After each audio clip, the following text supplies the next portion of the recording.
نبی علیہ السلام نے حرام سے بچنے کے لیے کہا ہے، اگر کوئی آدمی سود کے ذریعے یا جوا کے ذریعے جھوٹ بول کر کے یا حرام چیزوں کو فروخت کر کے آمدنی کماتا ہے، یا دھوکہ دے کر کے یا غیبت کر کے یا بدکاری کے کاموں سے کماتا ہے، یا غبن کر کے کماتا ہے، خیانت کر کے کماتا ہے، بدعہدی کر کے کماتا ہے، یہ تو سارے کے سارے مال، یہ ساری آمدنی حرام کی ہے۔ اگر اس طریقے سے اپنے مال کو بڑھاتا ہے تو سن لیجئے، ایسا مسلمان وہ ہے نہ تو اس کی عبادت قبول ہوتی ہے اور نہ ہی اس مال کے اندر اللہ برکت دیتا ہے۔ اس لیے ہم سب کو چاہیے کہ اللہ تعالیٰ نے اگر ہمارے اعضاء صحیح رکھے ہیں، تندرست بنایا ہے، تو حلال ذریعہ معاش کو تلاش کیجئے، حلال طریقے پر آپ جتنا کما سکتے ہیں کمائیے اور اللہ کے راستے میں بھی خرچ کیجئے، اپنی ذمہ داری کو بھی پوری کیجئے، اپنے بال بچوں کی صحیح پرورش کیجئے، ان کی تعلیم پر خرچ کیجئے۔ لیکن شریعت میں یہ نہیں کہا گیا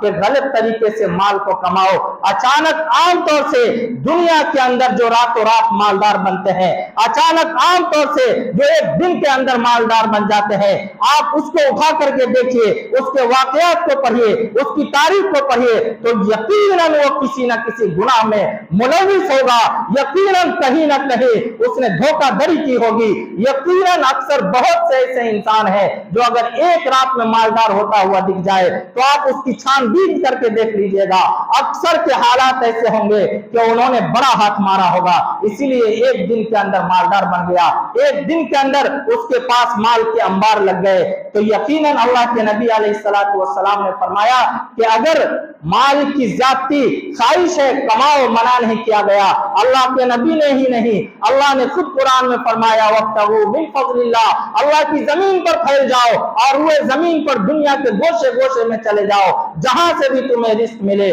وہاں سے حاصل کرنے کی کوشش کرو، بس شرط یہ ہے کہ تم حلال طریقے پر کماؤ، حرام طریقے سے بچ کر کے کماؤ۔ اگر ایسا ہم کریں گے تو یقیناً اس میں ثواب بھی ہے اور یہی عبادت بھی ہے۔ جس طرح کہ نماز پڑھنا عبادت ہے، اسی طرح حلال روزی کا تلاش کرنا اور اس کے لیے محنت کرنا بھی ضروری ہے۔ اور ہمیشہ چاہے کمتر ہو یا برتر ہو، کام چاہے چھوٹا ہو یا بڑا، اس میں شرم کی کوئی بات نہیں ہے۔ شرم کی بات اس میں ہے کہ آدمی حرام طریقے سے کمائے اور اس پیسے سے اپنے اور اپنے بچوں کی پرورش کرے۔ اللہ تعالیٰ سے دعا ہے کہ اللہ رب العزت ہماری عبادتوں کو قبول فرمائے۔